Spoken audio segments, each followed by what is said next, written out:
Hello, hello, friends out there in Facebook land, Zoom, and we're so grateful and delighted and excited today for another installment of the Pennsylvania Avenue Baptist Church presents Conversations with Dr. Gigi, and we have a dynamic and awesome panel this evening. Of course, my wonderful co-host, Dr. Gigi. She's always on it. She's always doing the great things that have blessed us throughout all of this time we've been going through these various sorts of things in our nation and around our city. And I just want you to hear me today, because audience, you're going to be blessed by the nothing but the best of the panelists who will speak on the family unit, keeping it together in the two paradigms, COVID-19 and racism. We have none other than the esteemed chair of the DC Board of Nursing, Midi Bartonelli. We have the chief medical examiner from the District of Columbia, Dr. Roger Mitchell, and we have the dynamic Dr. Karen Rice, the Associate Professor of Social Work at Millersville University. So get ready for what's about to happen today as we have an intimate discussion with regard to the family unit. Dr. Gigi, it's on you. Thank you, Dr. Reverend Curry, my friend and colleague, and who is really an inspiration as a leader who's been doing such incredible work and is really bringing education, service, and rebuilding the community. He's been terrific. So just to remind you, the Rodham Institute is an institute that's dedicated to improving health equity in Washington, D.C. I always like to give a little bit of an update about COVID. We've been lucky, touch wood, so far in the District of Columbia because our mayor has actually followed the CDC guidelines and is using science to reopen DC. We've had thus far, and please, Dr. Mitchell, correct me if I'm wrong, 514 COVID deaths, which of course is 514 too many, but we're not really seeing that steep escalation that we're seeing in other parts of the country. People are talking about second waves. We don't know. I actually mentioned second wave, not in relation to COVID, but to remind sort of viewers to take care of their other physical problems. People are still having strokes. People are still having heart attacks because of the fear of contracting COVID. So let's not forget about the chronic illnesses because those continue. Remember that there still is not a vaccine. There's still not a great treatment. So the things that we keep harping on are masks. And if anybody needs masks, we actually have been providing masks that have been hand sewn. So let us know, just put it in the chat box. Hand washing is still as important. Soap and water is the best. And finally, physical distancing. And so it is important that we continue to do that. It's hard. The summertime, it's hard. I wear the mask too. My eyeglasses fog up. It's hard. It's difficult. I know that, but that's all we've got right now. And it is very effective. So with that, Dr. Reverend Curry, I'm going to toss it back to you. Thank you so much, Dr. Gigi. And I'd just like to jump right in and ask some questions. And Dr. Rice, we'll start with you by just asking you, can you share with us how COVID-19 we know it's disrupted the family structure, but what are some of the other factors that have continually weakened and wreaked havoc on the Black family unit, and how?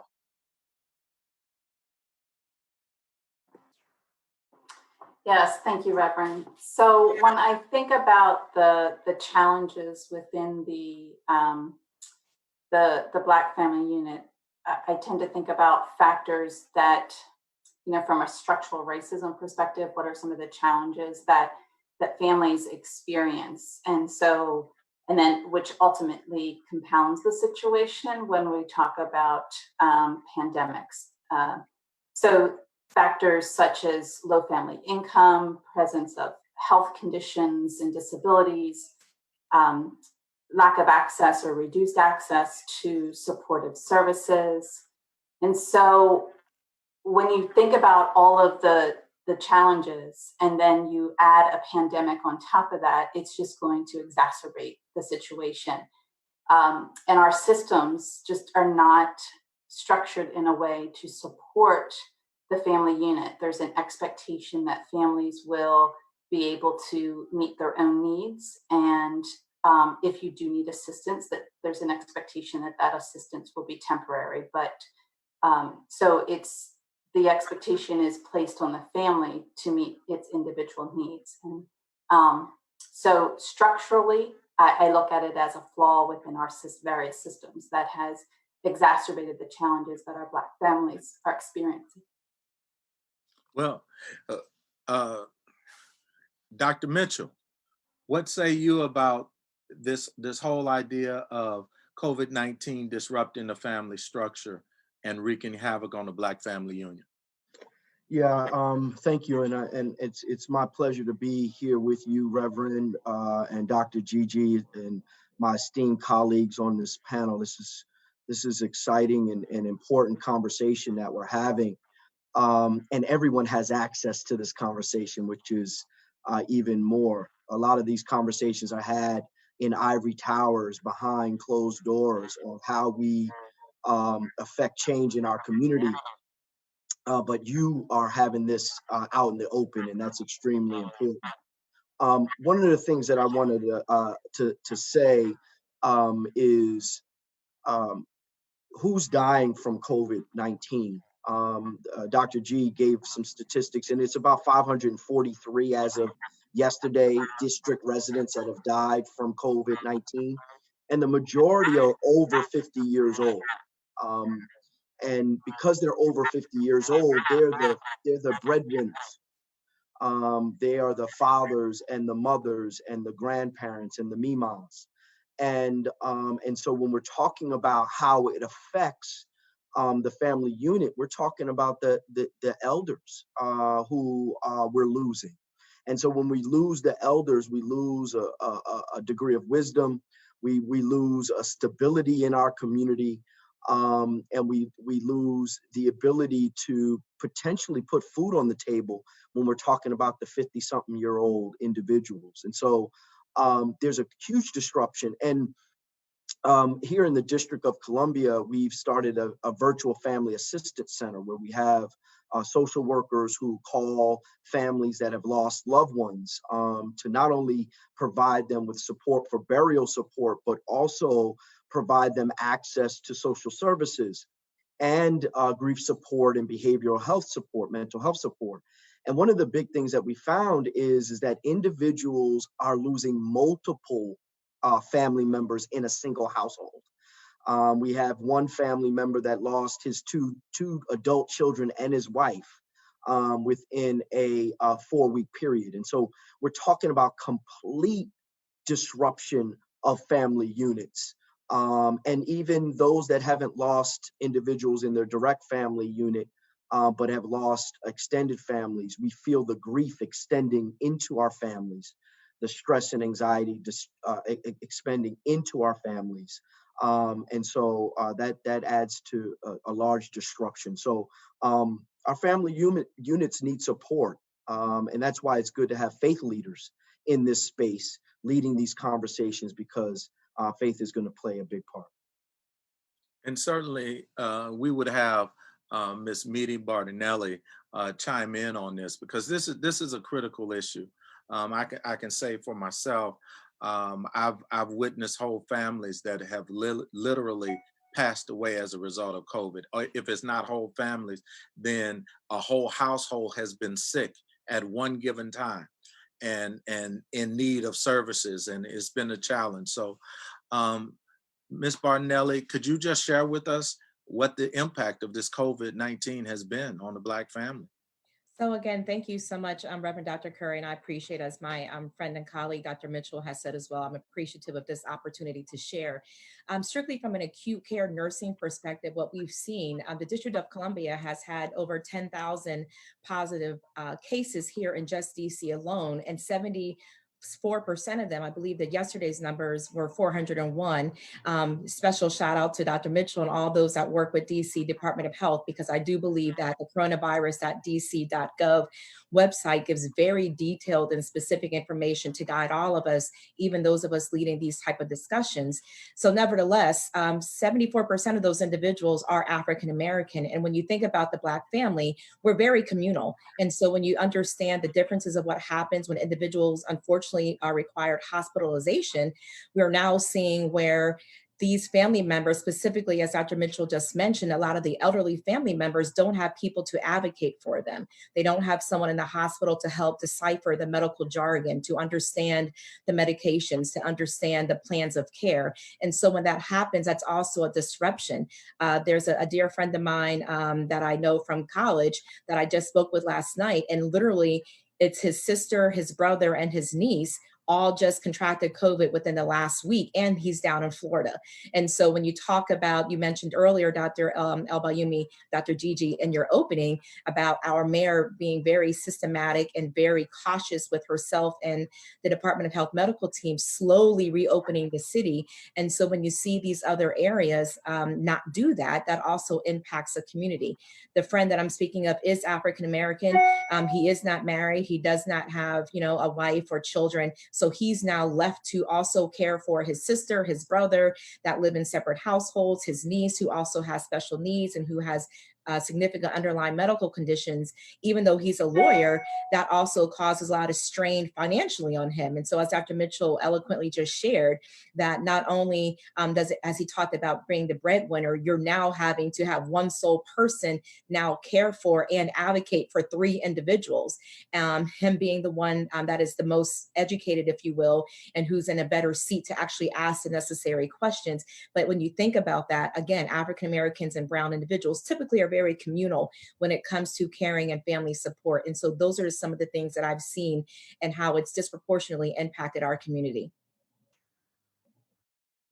Dr. Curry, if I could just jump in with another example, because so many people from Black and Brown communities are working in sort of frontline services, you do have a disproportional impact on them and their families. And the example that I use is that one of the medical assistants that we work together caring for patients in internal medicine, she has her mother who's 70 something and her grandmother who's 90 something living with her. And she's being exposed potentially to people with COVID. So imagine if she gets sick, what happens to that entire household, not just from the illness perspective, but she is the caretaker for these other 2 members of her family and the financial, constraints. So it's like, I don't even want to say double, triple, it's quadruple whammies. It's like, several things added. And then her mental health is being impacted because this is in medicine, we have an expression for rhythm problems of the heart. There is irregularly irregular and then regularly irregular. And, it feels like things are coming very, very fast. And, we as human beings are creatures of habit. We are communal, we are social, and we're also creatures of routine. So if you just look at children, for example, when their routine is disrupted, what happens to them? And our bearings have just been moved completely away. I think that's made a destabilizing impact on families. I'd like to press that further because one of the seeming destabilization of the family in dealing with these particular family systems is when you have the extended family and when you start to deal with the foster care system and kids within the foster care system coming into a family and trying to adjust and contend in this particular space. Can any of you, whoever wants to jump in first, start to describe what we can do to really close the gap in terms of the disparities between African American families and white families in this whole system of foster care, and even looking at the extended families? Who'd like to take that one? Okay, Ms. Bardinelli. Sure. Well, what I will first say, as a person who also, in one of my past lives, I've worked with individuals that have intellectual disabilities that actually are placed in group homes. And I have several personal friends that have gone through the foster care system.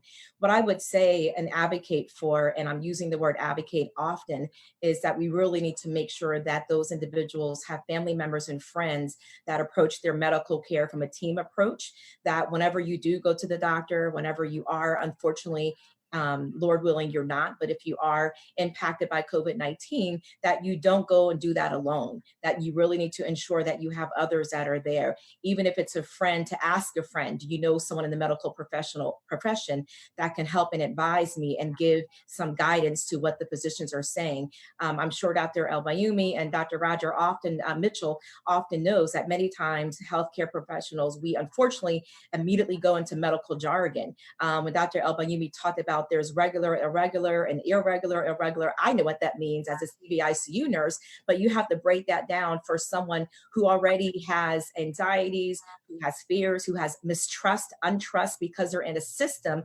that unfortunately fails a lot of individuals. And so when they are, I believe, confronted with something like COVID-19, I would definitely advocate for them to find whomever they can, whomever they trust, to make sure when they are going to any of those type of appointments or et cetera, that they have someone with them to help advocate for them.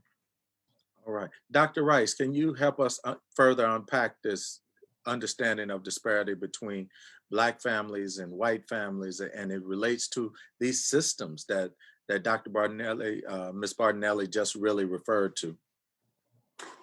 Yeah, so when I think about the foster care system, I worked in foster care for over 14 years. And so it needed an overhaul before COVID-19. And I really think COVID-19 is an opportunity for us to overhaul many systems. And it includes the child welfare system.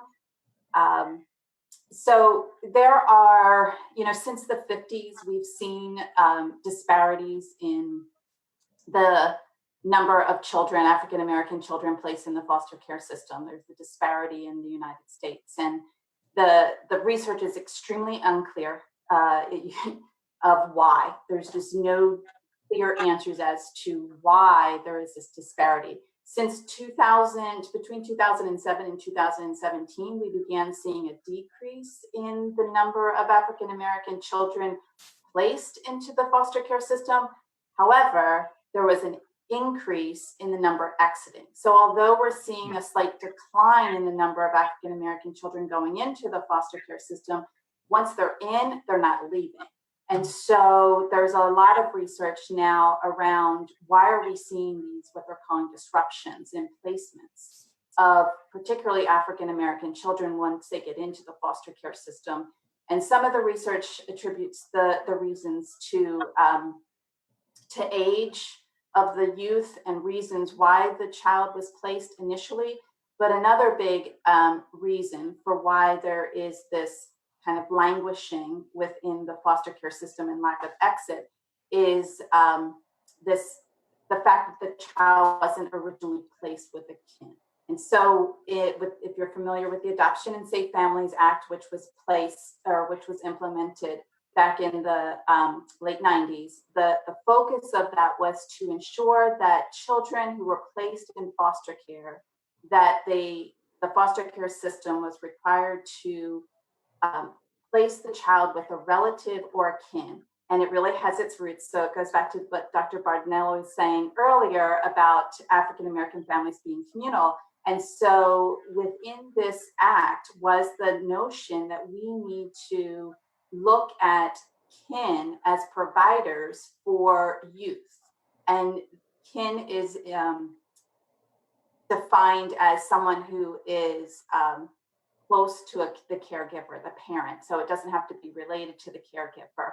And then that will allow the child to maintain connections with that communal family unit while the parent progresses through the plan that's implemented then in order to ultimately be reunited with their child.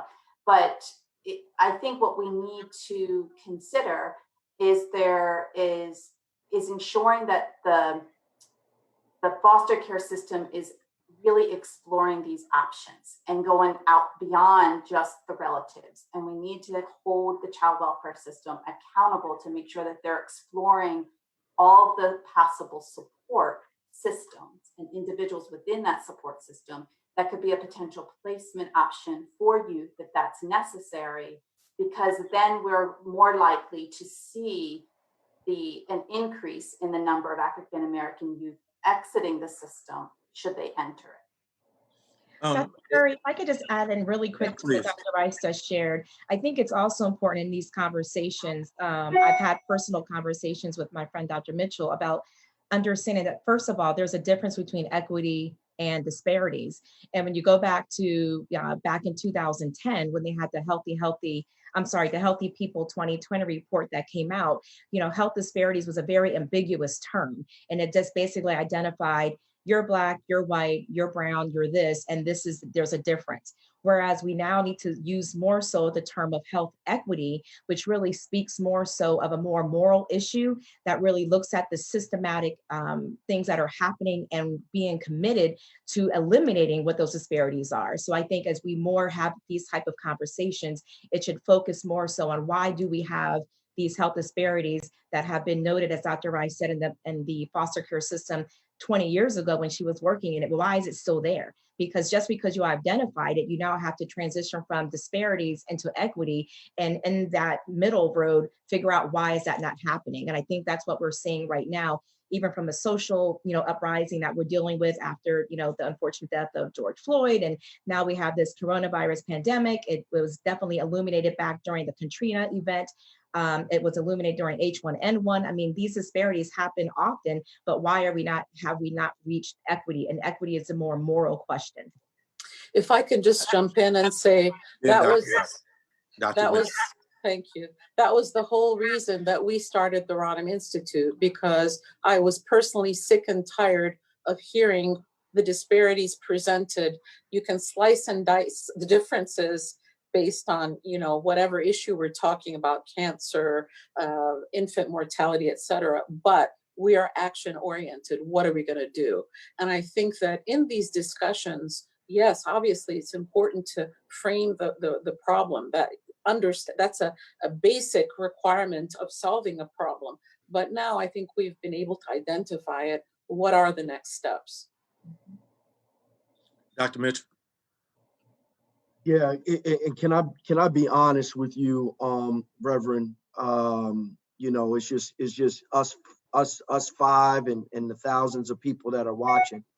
I'm convicted. You've convicted me with that question, because at the end of the day, one of the shortcomings of the foster care system is the lack of places for adequate placement, right? And so as a physician who's well-to-do and a solid family unit, why am I not fostering?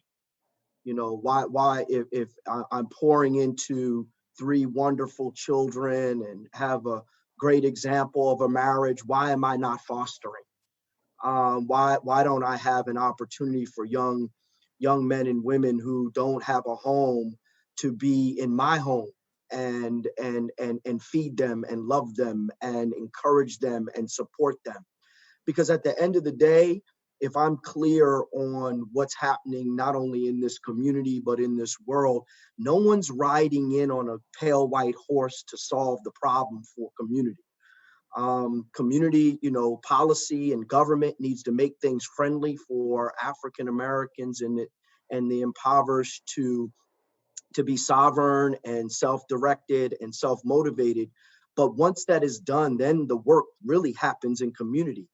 There's no need for a family social services agency if community is stepping up and housing neighbors' children when the neighbors can't house them. If there's no need for a government social service organization to place a wayward child if the church is in position to place that wayward child, right? And so I'm convicted in this moment, right? Because at the end of the day, if we're going to be freedom is not free. If we're going to truly be free in this country, in this city, in this world, as Black people, as people that have a skin that has been kissed by the sun, if we are going to be free, then we're going to have to operate in that freedom in totality. And that doesn't absolve those that persecute and those that create an environment that's not friendly to our freedom. No, we fight and push against that. But the work is making sure, and I come from that space where for the last 5 years, I chaired the Child Fatality Review Committee for the District of Columbia. Now I do not chair that. I've given that chair up to one of my colleagues. But in that, we look at the deaths that happen within the child welfare system, and we identify how those interactions could have gone differently to save a life, right? And so I'm very much aware of some of the limitations, but I also am aware of not only limitations within government, but I'm also aware of the limitations within community that goes along with it. And I'll say this is that, the child welfare system and its inability to meet all the marks that it's setting to meet is purely a symptom of the system of institutional racism, and or in poor white communities, a symptom of the government not being able to meet its requirement in a capitalist system. So, I think there's a lot of work to be done. I'm not a expert in child welfare, but I know that, boy, if I'm looking in a mirror, I haven't done my part to support child welfare services. I haven't. And so now I got to go home and talk to my wife about doing foster. And we've talked about it. So we're going to have to talk about it again. Well, I thank you for sharing, and the conviction is probably spreading all the way around. I don't have a foster child, but I have taken in children, and my wife and we have taken in children that need the care. I come out of a family that has done that for years, not only taking in relatives, but taking in kids from the community. And you don't see that as much anymore. I heard a statistic, I don't know how relevant it is, but if all of the churches and all of the believers in the churches were to just take one foster child, we would eliminate orphanages around the world. I mean, I just, Reverend, you got me started. The reality of it is that my father was crack cocaine addicted. And my neighbor down the street and his wife, who's in the hospital, shout out to Godma, she's in the hospital right now. And they helped raise me. My mother did a great job, but I was functionally fostered by my neighbor. And in that fostering, right, because we know that, and I'm a violence preventionist, we know that one of the predictors of the ability to combat violence in community is consistent consistent caring adults, right, that act as mentors and all of that. So we know as a group that this neighborhood fostering, as you just spoke about, it's been true to me. I'm a physician today because I was functionally fostered by a neighbor, because my mother had to, work and do the thing. So in the meantime, I was supported by a family unit that was not my own. And so I'm a product of that as well. Let me just share this. We have literally a question that's come in through Facebook, and it's from India. And so we're going around the world. So it says, in orphanages, many of these children have experienced adversity and trauma, leaving them more vulnerable to the changes that come with school closings, the lack of daily contact with friends and mentors, and other forms of social distancing. Please share some ideas to keep them motivated. Well, I'll take this one because I can tell you what we're trying to do at the Rodham Institute. First of all, a lot of the kids, how do the kids from wealthier communities keep up? Well, they've got internet, they've got smartphones. That becomes a way to the outside world. And if the kids in our communities don't have those, they don't have internet, they don't have smartphones, they don't have computers, well, that's a really huge barrier. And actually, I was talking to some people in the public school system, the gap that is happening. Kids are running 6 months behind in terms of their education, which is really concerning, especially if you're looking at a high school graduation rate of 42% in Ward 8. And from a health equity lens, if we just got kids to graduate from high school, we would add 10 years of life and change the trajectory of their life in terms of quality and all of that. So we're trying to look at partnering with Microsoft to get more computers, actually putting some pressure on some of the internet providers to say, look, you make a boatload of money off of the payers. Surely you can, give some free services. But I think, and this comes from the ACEs literature, the adverse childhood events literature that Dr. Mitchell was referring to. And that is, these are 10 items that a person can self-administer a questionnaire, issues that have happened to the individual before the age of 18, and which actually correlate with mental health, physical health, all kinds of things, domestic violence, gun violence of that person and their life. But the one consistent thing that helps to mitigate all that is that one caring adult that says, I believe in you. And I'm just going to digress for a second. I named the Rodham Institute for Dorothy Rodham, Secretary Hillary Rodham Clinton's mom, because her story was one of adversity. She was actually abandoned by her parents when she was 7 years old. They sent her on a train, her and her 5-year-old sister, from Chicago to California by themselves. They had a very abusive grandparents, and she got kicked out of the house. So it was because of the kindness of a neighbor who said, come in to the house, you'll do the cleaning and so forth, but you can finish your education. And so it's about love, it is about love and care. I think that love sometimes is a 4-letter word, but we need to implement that. Love is not just, Valentine's Day and all that. It is really caring about people and realizing that one can make a difference, and that changes the entire trajectory of a person's life. And Dr. Albayumi, if I must add, and I would be remiss not to do so, and I'm sure both Dr. Mitchell and Dr. Curry are ministers as well, we have to be reminded constantly of Isaiah 1:17 that talks about learn to do good, learn to seek justice, correct oppression, and most importantly, bring justice to the fatherless. And so I'm even convicted, as I have a very strong African-American male husband who's an amazing father to a wonderful son.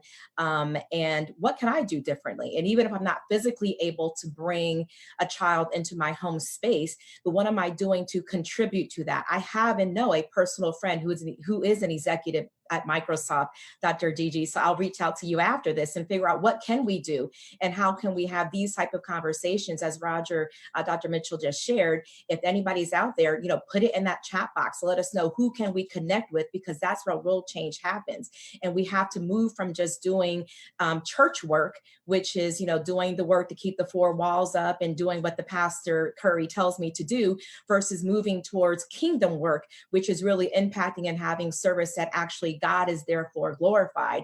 And when he's glorified, then also we then help the community that Dr. Mitchell and Dr. Rice spoken earlier about in her work, as well as working in that system. The little bit of work that I did do and understanding what happens, even for those individuals who are in the Department of Disability Services here in the District of Columbia, they too are basically left without mothers and fathers, and they have strangers like myself that come in to make sure that they've gone to their preventative treatment and et cetera, their appointments for their their physicians, but there's no one that really says, I love you. There's no one that says, I care for you. There's no one that's there to give you a hug at night.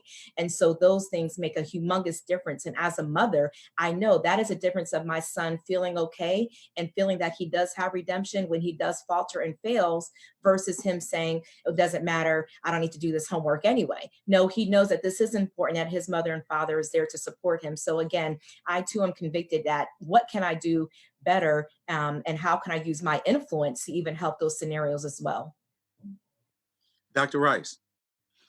Yeah, I'll just add one of the things that we're doing at Millersville University within the School of Social Work to help support families, particularly children during this time, is we've partnered with our Department of Education, Pennsylvania Department of Education, and we are establishing what they're calling virtual drop-in centers.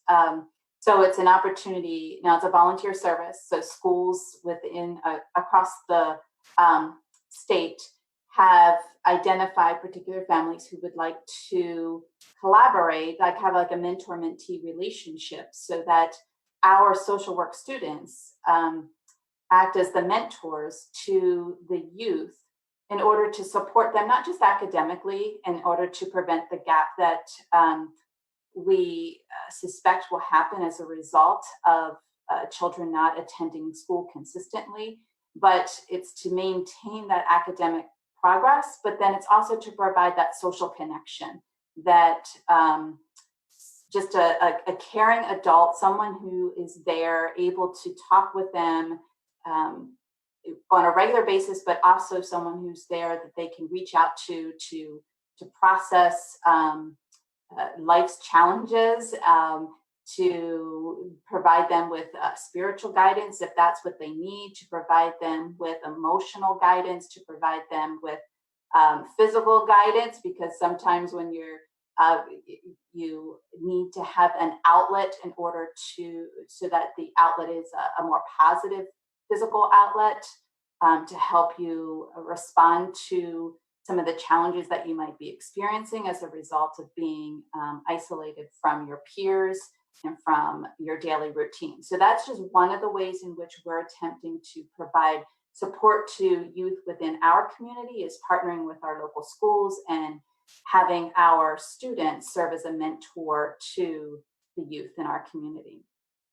Well, thank you so much. You've given us some ideas and indeed some ways that families can begin to weather the storm and of this pandemic, and the two pandemics, literally the COVID pandemic as well as this systemic racism pandemic that we're continuing to see manifest before us. What do families do as we start to look at perhaps another wave of virus coming before us? How are we really to function as a unit? What can we say about family systems, and noting that, these could really disrupt family structure even more? Ms. Bertinelli. Sure. So, Dr. Curry, one of the things that I would say, sir, is that we have to also start planning. I think we have to start advocating for ourselves, and we have to also start having our own family plans. And I remember, Dr. Albayumi, I was working in the ER at GW Hospital the day 9/11 hit. And I remember figuring out, how in the world am I going to get home? And what is our exit strategy? What is our emergency preparedness plan? And how am I going to get from downtown Washington, D.C., which is literally shut down? And you couldn't even walk out of the hospital because the traffic was literally it was complete, total gridlock. I would say to your question, Dr. Curry, is that we have to start developing family emergency preparedness plans. We have to start figuring out, as I've done during this pandemic as a nursing director in an acute care setting, where am I going to quarantine if I really am sick? Where would I go? I don't live in a mansion. My house is not large. Maybe one of you all would have opened your home or basement if you had one, but we literally did strategically ask, and I did. I developed a plan, and I asked a very dear family member who's extremely close to us, hey, if something happens, can I please stay in your room, for 14 days until I'm well, because I don't want to impact my husband and my son. And so I would say, first of all, we need to be good stewards of our health, number one. We need to follow the guidelines. We need to make sure you are wearing the face coverings, limiting your exposure, mitigating all the risks that you need to do so you hopefully are not impacted by the COVID-19 virus. However, if it does happen, we need to start developing plans, start saving your money, figuring out what's going to happen. And this goes into a whole nother part of equity and disparities that a lot of Black and brown people don't have more than a month. I mean, let me not get a paycheck for another week. It's going to be a problem in the Barnelli household, so start planning. What are you going to do and how are you going to care for yourself, not just physically, but also financially? How do you keep the roof over your head? How can you then at that point look within your communal system? Who can you lean and support on? I do believe right now, with these wonderful panelists, if I was not able to physically have a physical assessment, I believe I could call Dr. El Bayoumi and say, listen, I don't have any insurance. Can you please just tell me, or can you help me figure out if I need to get an antibiotic? So using your resources and really advocating for yourself and reaching out to people within your internal and extended family systems or your community and figuring out how they can help you. But I would definitely say, to specifically answer your question, start developing the plan, not just because of COVID-19, because something else is going to happen. Something else. Where would you go if a tornado came? What would you do? And I think, unfortunately, but I believe God allows things to happen. There's been enough examples of things happening in our world where we all should start thinking about, and not from a doomsday perspective, but just to be prepared. Well, I no doubt agree with you, and Dr. Mitchell, we're coming to you. But what you all are sharing is really preaching. I think all of you all are preaching because you're talking about what it means to do justly, love mercy, and walk humbly before our God. This is what we must do. This is the gospel put to practice, and you all are so helping me out. So thank you very much. Dr. Mitchell, what do we do? What say you, sir? Yeah, so, first of all, COVID is real. So I know that there's a lot of people that think that COVID is not real, that it's the 5G towers in our community that's causing this acute respiratory distress syndrome. So, the myths that are out there surrounding the COVID infection, I've seen and done the autopsies of COVID patients myself. I've looked at their organs and tissues under the microscope myself. My team has handled all the COVID-related deaths in the District of Columbia and worked with these families firsthand. So it's real. That's first.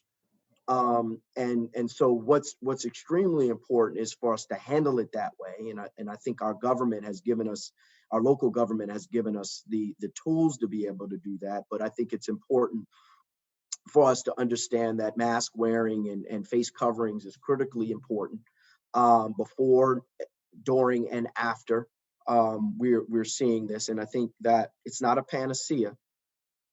So you still want to stay in your close social networks. You want to minimize any group gatherings. As my mayor said this morning, even though there are 4th of July activities that are happening, doesn't mean you need to go to those. My pastor at New Bethel Baptist Church is going to be slow to open to ensure that we're getting through this pandemic appropriately for our older saints. Our SALT is what we call them. And so I think it's important for us to understand that and get the message out surrounding that.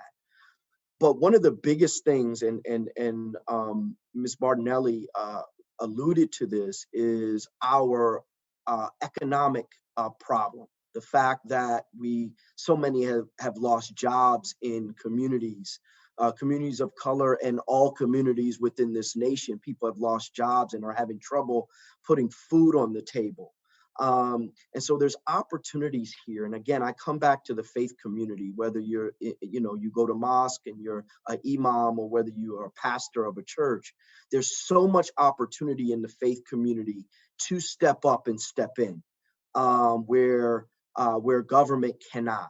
or government can only do portions of it. Community nonprofits that find themselves not in a faith space, but want to be provisionists and put themselves in position to help people fill the gap that they have in their income. It's extremely important that we do the work of social support during this time, so people aren't left alone. And that goes not just with providing handouts, but also providing opportunities to do work, right? And what does that new work look like? What does that new opportunity look like? So what does it look like to be a contact tracer in your community if you're a credible messenger? And how do you get in a position to be a contact tracer so that you can go into community and help people understand whether or not they've been exposed to COVID-19? What does it look like to be an installer of internet, right? In places where internet, so if there's a Microsoft contract that comes with the work that the Rodham Institute is doing, what does that minority contractor look like to put new people to work that and give them new skills on how to install the cabling and the internet provision within houses that need? There are elder individuals that don't know how to navigate this internet and are totally disconnected. What does it look like to get people into to do tutorials on how to use their smartphones, on how to use their home internet services? And all of that can be marshaled, not through government, right? Not through the government, but through our nonprofits and our faith community. So there's opportunities there that we need to bring to community. And then we also need to force our local governments to help us with buying power for disinfectants in our homes, for masks. And part of that is in the mayor's Reopen DC plan, that no matter where you are in the world or in this country, you can go on the Coronavirus DC website and look at that reopening plan that we pulled together, experts from all within DC, but have expertise throughout the country. When we developed that reopening plan, and I was one of the co-chairs of a subcommittee within that reopening plan. And so there's a lot of work that needs to be done, but it's not for other people to do. And it's for us to do for other people, right? And so I say that because I'm reminded of MLK when he was asked in the late 1960s about being pulled up by your bootstraps. He said it is a just suggestion that an individual should be pulling up themselves up by their bootstraps when they don't even have boots. It is a comedy to suggest that someone can do that. And so we have to be the bootstraps. We have to create environments for our community. And our responsibility is those that have to be able to do for people that don't necessarily have yet. So I hope that answers the question from my standpoint. Without question. Dr. Gigi. So I want to kind of go back to one of the older systems. If we look at the African systems of family, when there was somebody that was unable to do, the auntie would adopt the child. Matter of fact, aunties that couldn't have children, the sister would have a child and give that to the child. So we really need to reintroduce these models, because that at the core of it is what African American communities used to be like before I believe that they were purposefully dismantled, right? So it's really about recreating. That's one. I think when we're talking about how families can get their footing, I don't want to forget about two issues: food and mental health. So food, of all the social determinants of health, correlates most strongly with the severity of mental health. And people are struggling right now. I will tell you, as a practicing general internist, it's a lot. People are, if I always say pick your poison. It's the COVID, it's the racism, it's the PTSD that people are dealing with from, let's say, a murder or seeing violence. I mean, there's so much.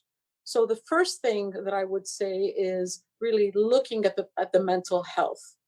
And now there are lots and lots of services. I'm on the board of Taraji Henson's Henson Foundation, and their goal is, as a national organization, to bring mental health services specifically to African Americans. So you can go onto the website. There's also on our website, the Rodham Institute, a list of places that people can access. I really encourage everybody to download Aunt Bertha, the app, on their telephone, because you can get an array of services. This is a national app. So if you're having trouble paying the rent, if you need a legal counsel, mental health, whatever it is, that is there. So I think, it can be very overwhelming. And some of us, when we're overwhelmed and we're flooded with all of this, we freeze. We can't do anything, right? We retreat.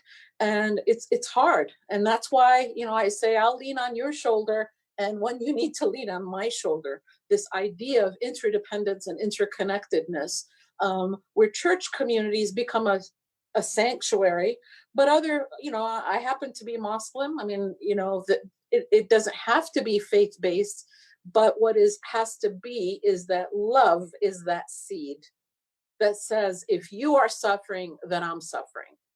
If you need something and I am able to help you, then I will help you.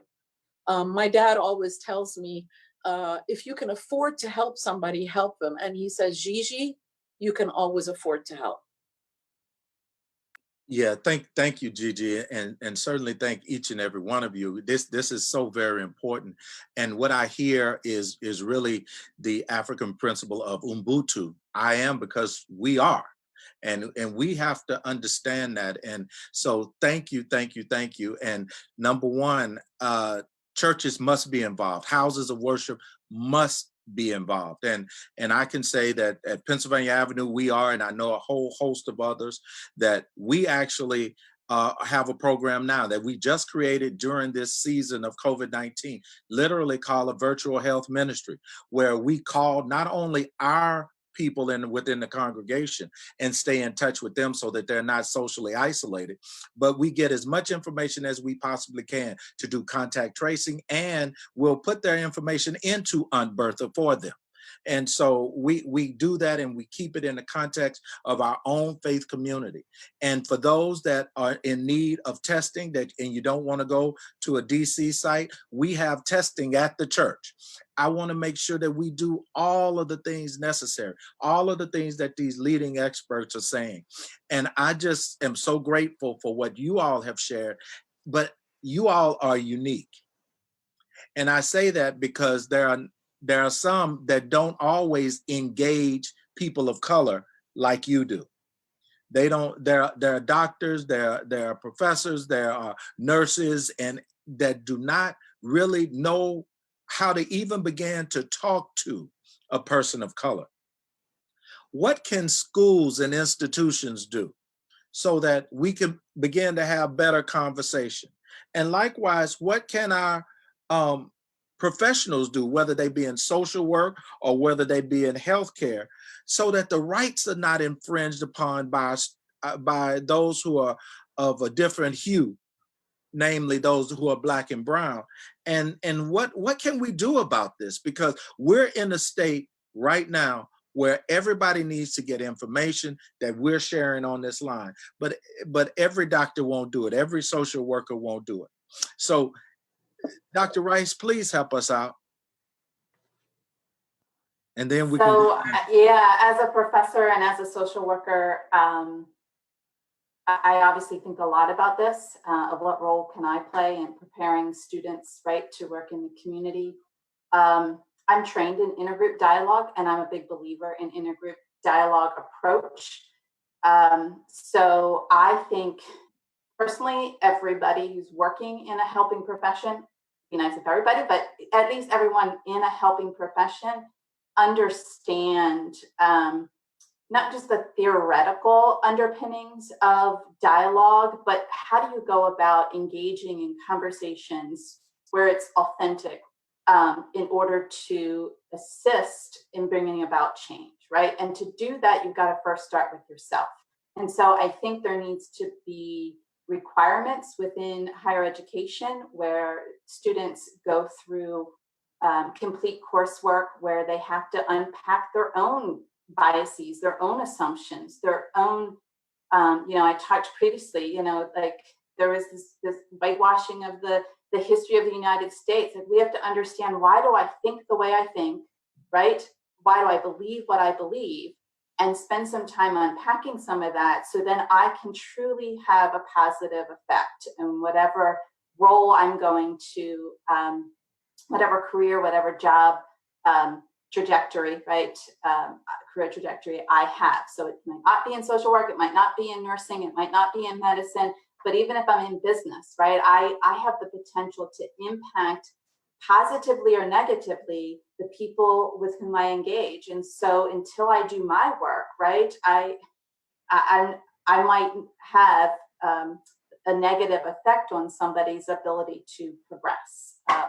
So for me as an educator, I think the work has to start with the person. And then once they begin that work, then provide them with the tools that they need, the knowledge that they need, and the skills that they need to begin to have those conversations, to foster those relationships, to identify what, and when I say identify needs, the needs need to come from the person who is coming to you with the request for assistance, and it needs to truly be a collaborative relationship rather than us imposing upon others what we believe we think is best for them. Dr. Curry, what I would also add to what Dr. Rice just shared is that as a nurse, the root word of nurse is to nurture. And so that is why I chose the nursing profession. And, the infamous Nightingale Oath talks about that I will faithfully live out my profession. And key word is faithfully. And in that word is faith. And so I believe in all things that we do. I'm reminded of the quote that says, our service to others is a rent that we are to pay while we're here on earth. And so whatever it is, thinking back to, my colleague, Dr. Mitchell's comment earlier on in our dialogue regarding fostering. Well, if you can't foster, but do something else, make a contribution. If you have an extra computer, donate the computer, do something. And we all can do something, even if it's just a conversation and making a recommendation or leading somebody to have the resources or to get the resources that he or she needs. I believe that we also need to look at healthcare in general as no longer just an institution, but more so of an organism, because we're a body of people. We are people that you're caring for. And so we have to remove and eliminate those barriers and the red tape, i.e. red lines that we have as Black and brown individuals have dealt with for many, many years since getting off of the boats and chains here in the United States of America. I think we are called to feed the hungry. We're called to comfort those that are in sorrow. We should be called to visit the sick. We should care for those that are poor. We should care for those individuals that lack, and whatever that lack is, whether it is a hug or whether it is helping you find rent, whatever it is, we have to be committed to showing compassion and love in a tangible way, not just with words. And we really have to ensure that whatever it is that we do, whether you're a nurse, a physician, a social worker, physical therapist, whatever it is, if you're a teacher, whatever it is, whatever role that you have in society, again, going back to that role of advocating for others, advocating for yourself, and living in a communal way, that you are positively impacting someone. Ask yourself this question at the end of every day: what did you do to impact somebody's life in a positive way? It could have been a donation, great. Or it could have also just been giving someone a hug. In nursing, I try to really instill, particularly my newer millennial nurses, sometimes just touching that patient's hand is a connection, because when you think about it, you're never really touching them. You're using a stethoscope to listen and do an assessment. You're putting their pills in a little plastic bottle, leaving it on the counter. When are you actually physically touching that person? He or she is not a diagnosis or a disease process. That is an individual who is a mother, wife, sister, etc. to someone. And so we have to really touch in a meaningful way. So I do believe that in all things, ask ourselves that one question, regardless of your profession, regardless of your income: what did you do to make a positive impact on someone's life today? So Dr. Curry, since I was the program director for the residency in internal medicine and also was the clerkship director for medical students, one of the two reasons that I started the Rodham Institute was because I feel that academic institutions are actually teaching racism. I'm going to say it again. We are teaching racism. So I always give the example of the medical student who goes into medicine for all the right reasons. And then through the process of the training, if you were to put them as the finishing resident facing themselves as they started, they would not have recognized each other. And the reason I say this is because of the hierarchy that's within our system that's racist and classist. I mean, just look at the staff versus the faculty and how people are treated. Look at the differences in benefits. Look at how people who, you know, I've been at GW for 35 years, and there are some of my colleagues that don't know the names of the people that they see every day. They are seen as invisible. Racism doesn't have to be with a big R. It can be little R's and everyday R's. So one of the things that we are doing, and you can look at our website to get more information, is we feel it's very important to bring community members to educate the learners, that the community, we actually have an education council with community representatives that say these are the issues that we think are very important and that they are being missed. So for example, when we had our sickle cell panel, we actually brought people with sickle cell to speak to the group. So imagine how powerful it is when somebody says to the audience of clinician learners, you treat me like crap when I come into the emergency department. And then we have the papers that show indeed people who have sickle cell when they're in crisis, 86% of the time stay home because of how poorly they're treated. And that how we treat them makes their pain worse. Well, we're about to run out of time, but Dr. Mitchell, Yeah, please jump in here. I appreciate you. I mean, I just want to add this. You know, I was one of the first Black men in FBI laboratories back in the late 1990s, and I got that job because I was qualified, but there was affirmative action. Let me just put it out there. You know, people want to act like that's a poor badge to wear. I got part of the reason why I was hired at the FBI was because of affirmative action, and became the first Black man in FBI laboratories. And then when I went to medical school, I got into medical school on affirmative action too. There were slots that were dedicated to African-American men to go into medical school. And now I'm the chief medical examiner of the nation's capital. So there's no, where's the loss of investment there? Because I still had to be better than everybody to get it, right? So where's the loss of investment? And I use those examples because the institutional racism has to be completely dismantled. It's in everything. It's filthy. The whole thing needs to be washed. The whole thing needs to be washed. They're good clothes. They're just nasty clothes. You know, they're good. They were bought with good money, but they're bloodstained. So some of it needs to be thrown out because it's just you can never wear it again. It's just funky.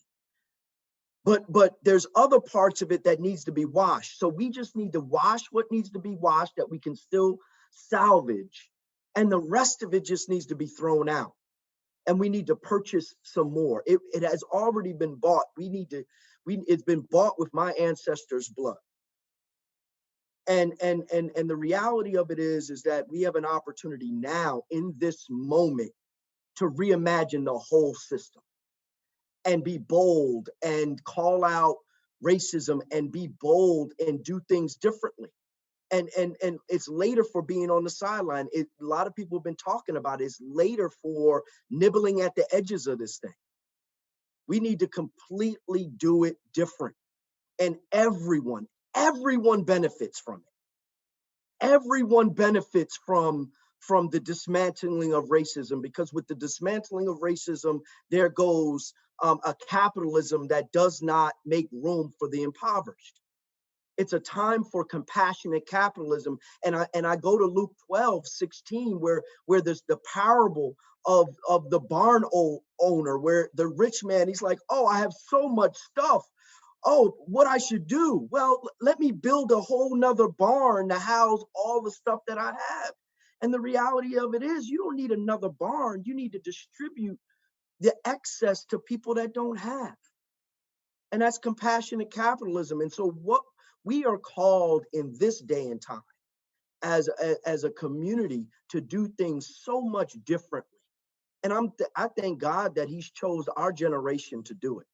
It's just now it is up to us to be able to do the work and not take no for an answer. Well, I am so grateful that each of you have shared with regard to the good news to the poor, the impoverished, and the most vulnerable. And you've helped us deal with family systems in ways that we can just start to have dialogue in and around our homes and in and around other places. I want to thank Dr. Gigi as always, and certainly we want to thank Dr. Karen Rice, Miss Meady Bardinelli, and certainly Dr. Roger Mitchell. Thank you, thank you, thank you for helping us figure out how we deal with family systems between the two pandemics of systemic racism and COVID-19. Let's get to work, people. Let's make it happen and underturn, overturn, and be subversive in our actions when it comes down to dismantling systemic racism. Thank you so very much. This is a great time, and I look forward to seeing you all again. Thank you, thank you, thank you.